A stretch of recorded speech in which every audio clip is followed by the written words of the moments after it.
Iris y estas fueron mis lecturas de enero. Como ya lo comenté un poco en el wrap up de diciembre fue un mes muy complicado en muchos sentidos. Entonces, pues en ese momento no tenía muchas ganas de leer.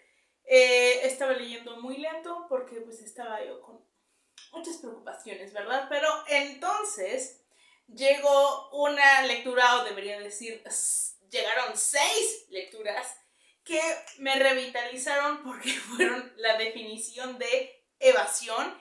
Y no voy a entrar en tantos detalles porque ya hay un video donde les hablo de esta saga y me refiero a Bro and the Beast, 1, 2, 3, 4, 5 y Billion and the Geek, que es una serie Omegaverse. Es una serie de libros Omegaverse que están en Kindle Unlimited. Los conocí gracias a algunos edits que su autor publicó en TikTok. Entonces pues me llamaron la atención porque pues los leí por morbo, ¿verdad? O sea, el puritito morbo. Porque la verdad es que iba con esta idea de que iban a estar muy malos. Y a ver, o sea, tampoco son extensos y tienen sus huecos de trama y sus fallas. Pero es que el carisma del protagonista es tan grande que hizo que me encantaran estos libros. Y así, les digo, me revitalizaron. Hicieron que tuviera ganas de leer y recuperé mi ritmo y toda la cosa.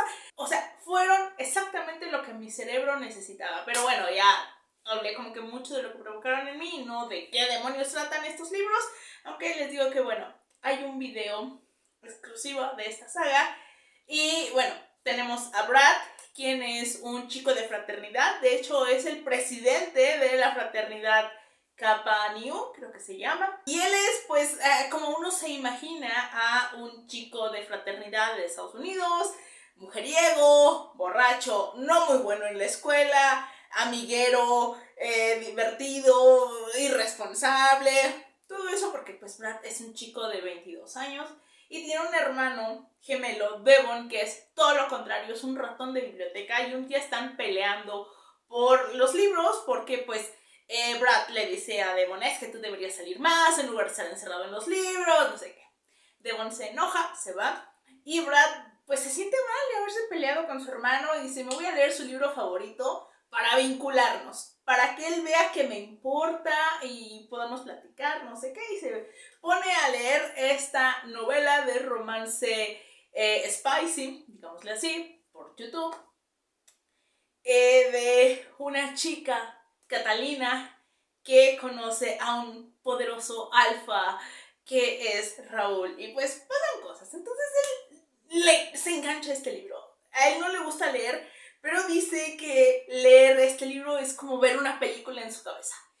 Y pues en eso está cuando lo llaman para una fiesta y en eso sufre un accidente y cuando abre los ojos está en el libro. La cosa es que, pues como les digo, este era originalmente un libro de romance paranormal con cambiaformas y un Omegaverse, lo cual significa que cuando Brad entró en ese mundo se convirtió en un Omega. Y bueno, ya en el video de este libro expliqué muchas cosas sobre el Omegaverse.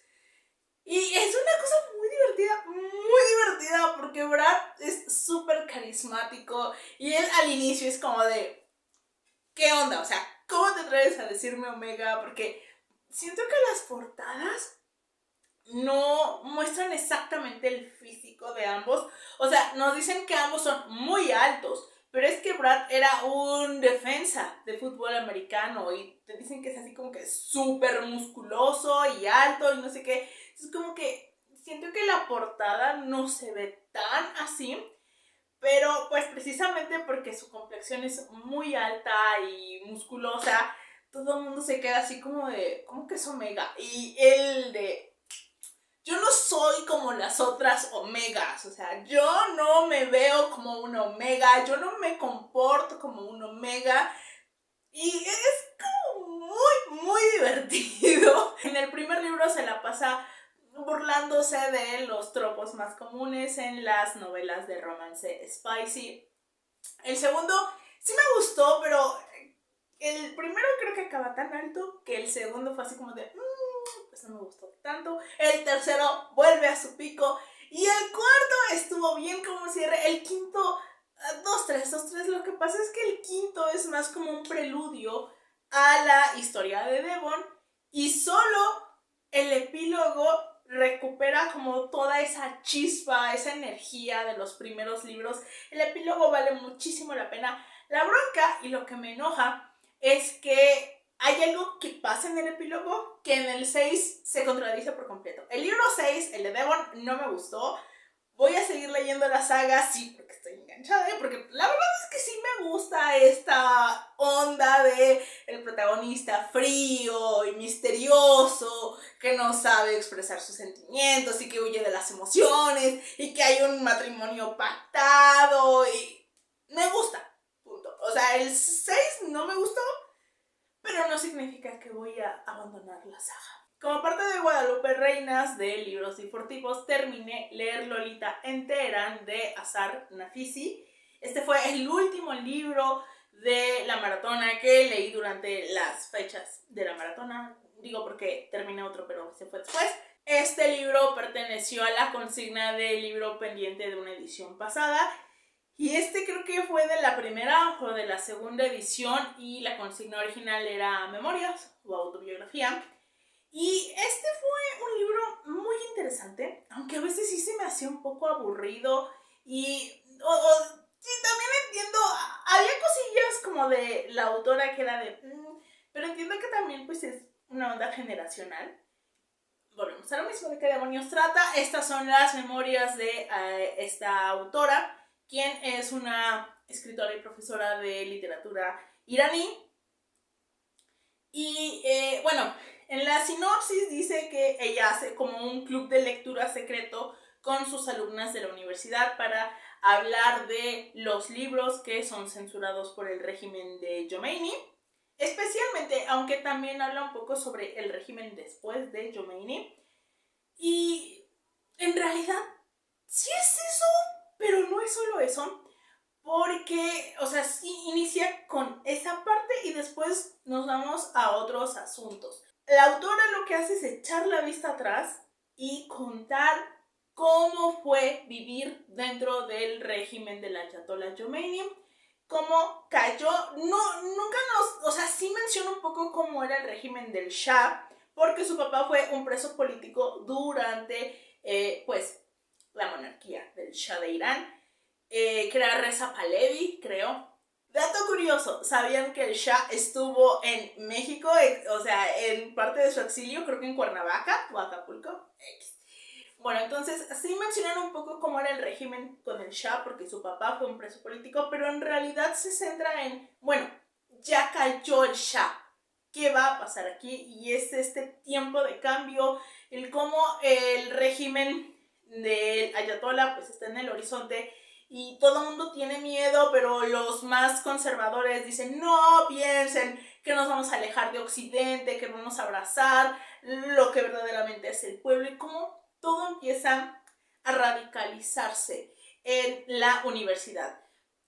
Como muchos profesores son expulsados de las aulas, ya no pueden trabajar, muchos terminan exiliándose en otras partes del mundo. Los estudiantes que más tendían a pues, la rama más conservadora de la religión musulmana, pues eran como muy confrontativos y buscaban imponer sus ideas. Todo esto antes de que Khomeini como tal llegara al poder.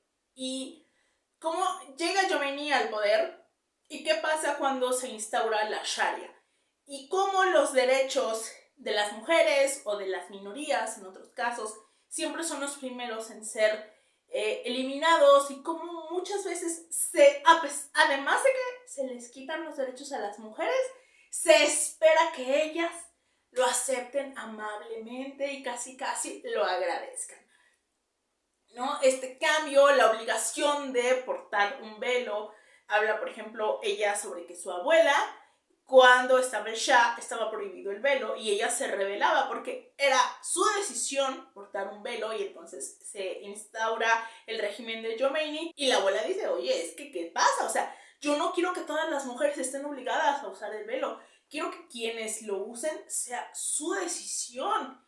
Y como muchas profesoras deciden salirse antes que portar el velo y al final terminan exiliándose porque ya no podían andar en la calle sin él. En cuanto a los libros, habla sobre, sí, la literatura salva, en el caso de ella, de sus estudiantes, que muchas de ellas fueron chicas que protestaban contra el régimen y cómo pues cambiaron a lo largo de los años, pero también eso sí me pareció como muy extrapolable en nuestra actualidad y en las redes sociales, porque de pronto los estudiantes, les digo, los más conservadores, se quejaban de que los libros como el Gatsby o Jane Austen o así, los personajes no fueran modelos de virtud. Ellos esperaban que los libros les dijeran cómo comportarse, o sea, fueran modelos de rectitud los personajes, ¿no? Que dijeran, está mal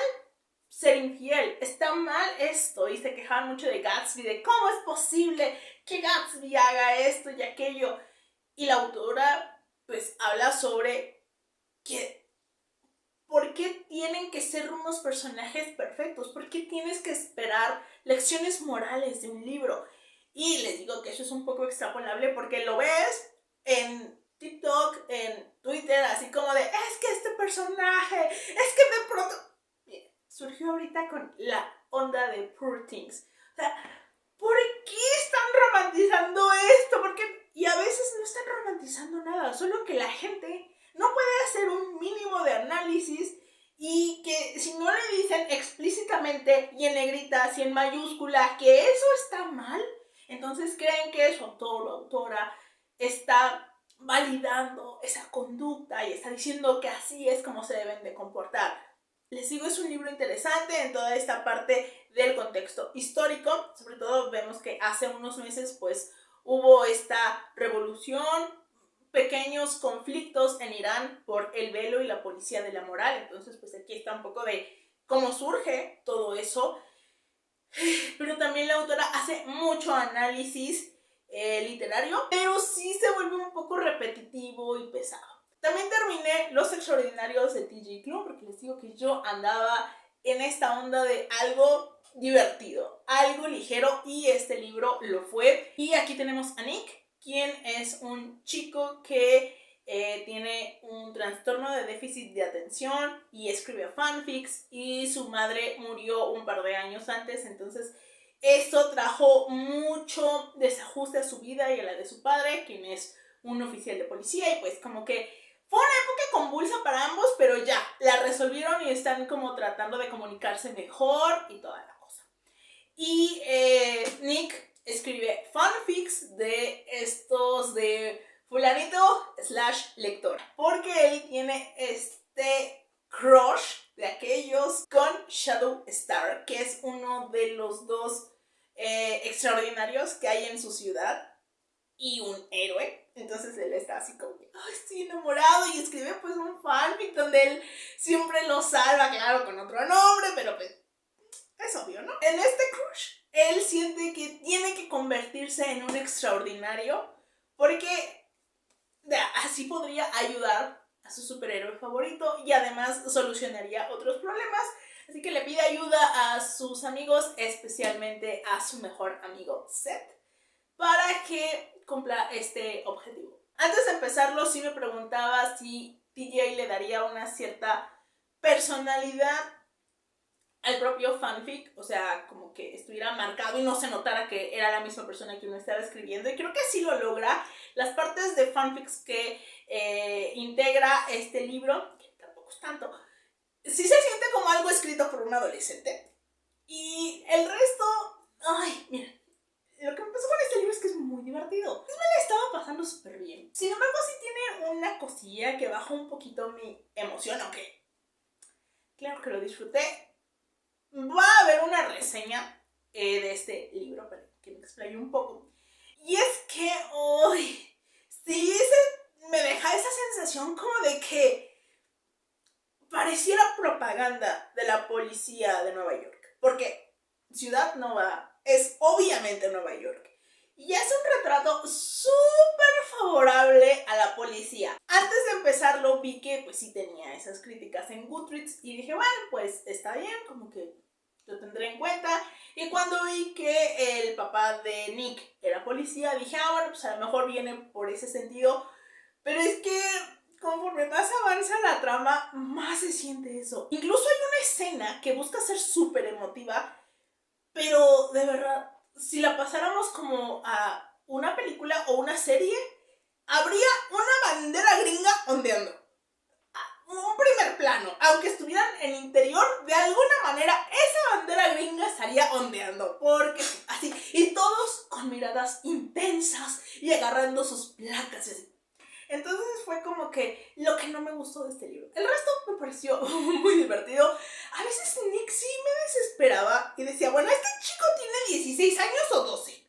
Porque de pronto hace unos comentarios que me dejan dudando. Pero bueno, estaré esperando ansiosamente la continuación. Otro que terminé del Guadalupe Reinas, pero fuera de los días del Guadalupe Reinas, fue Frecuencia Júpiter de Marta Rivapalacio Obón. Este fue de la consigna de una lectura conjunta de libros bifortipos y lo leí con Vane, con Mon de ficciones y con Carlos de ficciones y teorías de lo fantástico, porque pues Mon y Carlos me lo regalaron hace un par de años y dije, no, hay que leerlo, y nos pusimos de acuerdo y ya, lo terminamos. Es un libro extraño, tan extraño que cuando nos reunimos para discutirlo, pues cada quien dijo que interpretó de ciertas cosas y no llegamos a una respuesta. Yo creo que solo la autora nos puede decir quién tiene la razón, o probablemente es a la libre interpretación, quién sabe. Aquí tenemos a Emilia, una chica de 17 años que vive con su padre en Ciudad de México y tiene un terror a las mariposas negras. Cuando la novela inicia, es una novela bastante corta que ganó el premio Gran Angular. Cuando inicia, Emilia está en coma. Entonces vamos presenciando momentos de su vida que están en desorden, pero el punto es que nos van a llevar a saber por qué está en coma y qué va a pasar con ella. O sea, ¿va a salir de ese coma o no?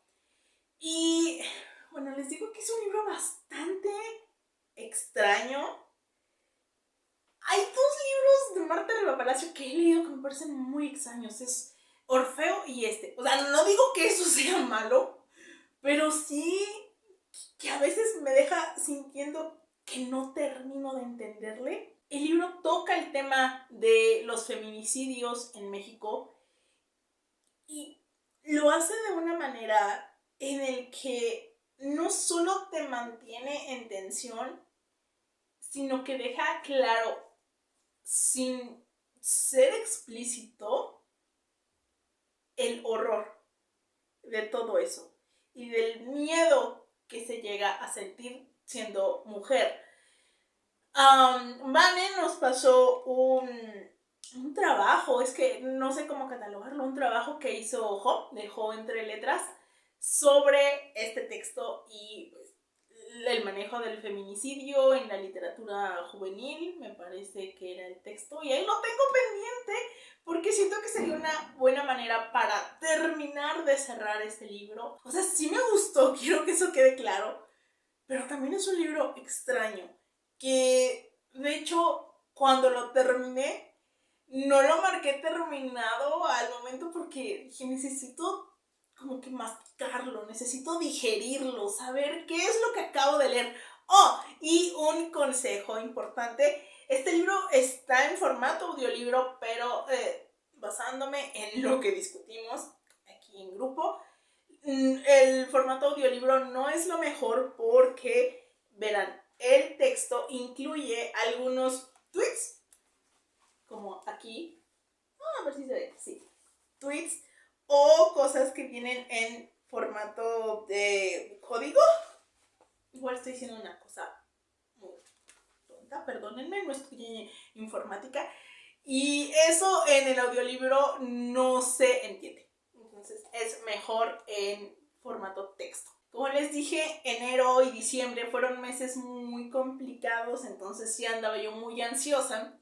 Y me puse a escuchar el audiolibro Comer para vencer la depresión y la ansiedad de el Dr. Drew Ramsey, Él es, ay, ya no me acuerdo cuál es su especialidad, creo que es psiquiatra. Entonces él explica, bueno, este es un audiolibro que está en Everand, y él explica que pues lo que comemos también afecta el cómo nos sentimos en la cuestión de la depresión y la ansiedad, y que es algo que no se ha estudiado tan a fondo, que se ha estudiado más el impacto de nuestra alimentación en la depresión, pero no tanto en la ansiedad. Sin embargo, pues también aplica. Entonces habla como sobre todos estos estudios, sobre que, por ejemplo, los alimentos ultraprocesados contribuyen a la inflamación y a provocar ciertas cosas, cómo ha cambiado la dieta de nuestros padres, nuestros abuelos, ahora la proliferación de los alimentos ultraprocesados y las grasas trans, mientras que antes pues se comía alimentos mucho más cercanos, más verdura o más granos, bueno, en fin. Entonces él da una explicación sobre 12 elementos que son importantes tener en la dieta para no solo una mejor nutrición, sino para nuestro cerebro, para beneficiar a nuestro cerebro. De hecho, tiene un nombre, le da un nombre, pero se me olvidó en este momento, pero pues aquí están los 12 elementos. Se puede resumir en la dieta mediterránea. El autor habla sobre que pues antes sí era como muy de, no, tienes que comer esto, tienes que comer aquello, pero ahora entiende que pues todo el mundo tiene sus circunstancias. Bueno, lo entiendo un poco, pero luego se le olvidan las recetas, pero y que está bien que a ti no te guste cierto alimento. Por eso como que no da una dieta como tal, sino que explica por qué son benéficos estos elementos, estos nutrientes, y en qué alimentos están y cómo los podemos consumir. Incluye una sección de recetas, lo cual pues yo que escuché el audiolibro me complicó porque tenía que estar ahí tecleando para guardar las recetas. No las guardé todas, solo las que me interesaron, porque eso es lo que no me agradó del todo. O sea, el libro es interesante, me apunté muchas cosas, les digo, sí, voy a estar muy pendiente de comprar eso, porque él explica, bueno, cómo beneficia a nuestro cerebro todo esto, ¿no? Y me pregunto, bueno, ya me estoy divagando, pero déjenme terminar esta idea, ¿ok? Y me pregunto, entonces, parte de este crecimiento de depresión y ansiedad pues, a partir de mi generación, los millennials para acá, es porque se ha detectado más, está apareciendo más debido a todas las circunstancias políticas, económicas, sociales, la propia parte de nuestro cuerpo. ¿O será que también está influyendo la dieta que llevamos ahora? Bueno, ya terminé la idea, ahora podemos retomar. Les digo que tiene ahí una serie de recetas de qué puedes hacer, como de, es un plan de 6 semanas, si mal no recuerdo. Y entonces como que va diciendo, en la primera semana enfócate en, no sé, las verduras de hoja verde. En la segunda semana enfócate en las verduras de colores. La tercera semana granos. Y va dando recetas de cada eso. La cosa es que, bueno, les digo, funciona mucho mejor si lo leen en formato escrito, si quieren las recetas, porque pues en el audiolibro tienen que estar ahí, tecleando, para guardarlas, porque pues escribirlos es todavía más, creo yo, es más complicado. Bueno, el punto es que, ay, es que yo sentía que esas recetas a veces parecían más adecuadas para un barrio neoyorquino que para mi pueblo. O sea, la mitad de esos ingredientes, les juro, y no estoy bromeando, no se encuentran en mi pueblo. De pronto sí se pone en plan, limones orgánicos, sal kosher, sal de no sé qué, sal del Himalaya. Es como de estos nutriólogos que te mandan a comer pan de centeno amasado por los monjes de los templos, de no sé qué, salmón. Ah, claro, el salmón está súper presente en esta dieta, ¿no? Entonces se me hacía como que, aquí yo tengo que ver qué me funciona y cómo adecuarlo, y pues tomo ideas y espero, ¿no? O sea, sí me llama la atención y sí voy a seguir algunas cosas, pero pues ahí está, les digo, si les interesan las recetas, mejor en formato escrito. El último libro que terminé en enero, de hecho lo acabé el 31, fue La Edad de la Inocencia de Edith Wharton, y creo que también le voy a hacer una reseña. Claro que sí, porque necesito explayarme. Bueno, Este clásico lo leí porque fue la lectura de enero del Club Leer en Compañía. Y bueno, tenemos a Newland Archer, quien es un chico, un joven, un hombre joven en Nueva York a finales de 1800. Y pues como que tiene su vida muy planeada, está muy contento con su lugar en la sociedad, está enamorado de May, una chica también de una muy buena familia, y pues ya le ha declarado su amor, ya acordaron que se van a casar, ya solo falta pues todo el asunto, ¿no? Anunciarlo, hacer la fiesta, planear la boda, y de pronto llega Ellen Olenska, una condesa, que es prima May, y su presencia lo revoluciona todo. No solo el cómo se siente él, sino también el cómo ve a la sociedad y su lugar en esa sociedad.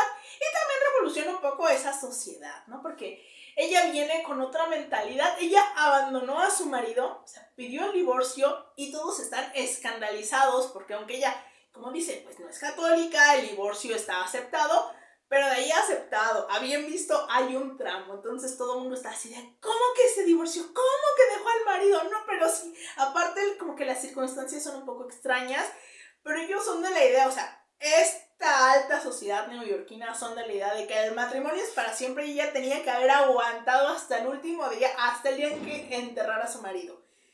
Y, ¡ay no! O sea, hay como un chismecito de la alta sociedad, porque Edith Wharton perteneció a la alta sociedad de Nueva York.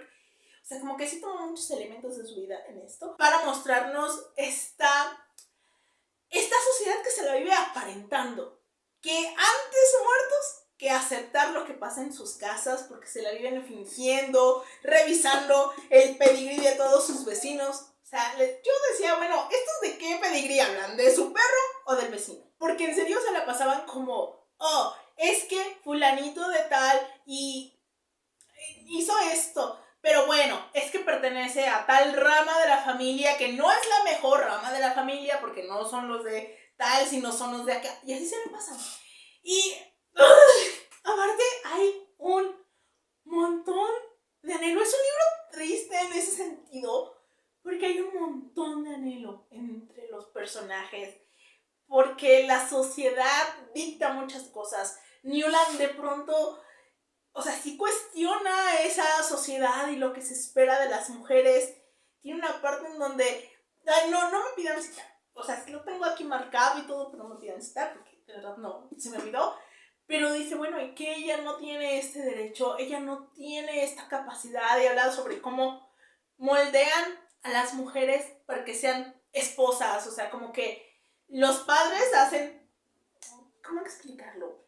Una base que se adecue y que el esposo termine de moldear a su entero gusto. Me gustó mucho, pero la verdad es que también sí tiene algunas cosillas en donde se vuelve un poco lento.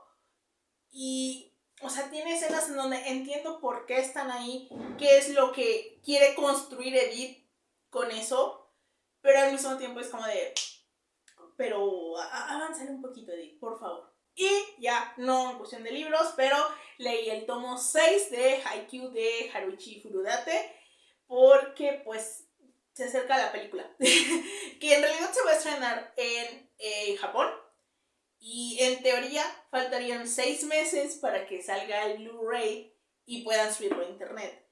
Pero también está la esperanza de que Konichiwa Fest lo traiga. Y con esta esperanza en mente es que retomé la lectura del manga para poder terminarlo y llegar a ver las películas. Y no lo había leído en muchos meses porque por alguna extraña razón ya no está la traducción al español en tu manga online. No sé qué pasó, pero desapareció y pues solo lo encontré en inglés. Es una experiencia diferente. Extraña porque pues obviamente yo estoy familiarizada con los términos en español porque vi el anime o lo empecé a leer en español. Entonces de pronto hacen referencia a términos en inglés y ustedes así de ¿qué? ¿Quién es este? O sea, ¿qué posición es esta? Bueno, es la historia de unos chicos que juegan voleibol. Así lo voy a resumir. Eso fue todo por el día de hoy. Espero que este video les haya gustado. Muchas gracias por verlo. y acompañarme en este primer resumen del año. Ojalá me acompañen en los siguientes y en todo el año, ¿verdad? Todo 2024. Espero que estén muy bien. Adiós.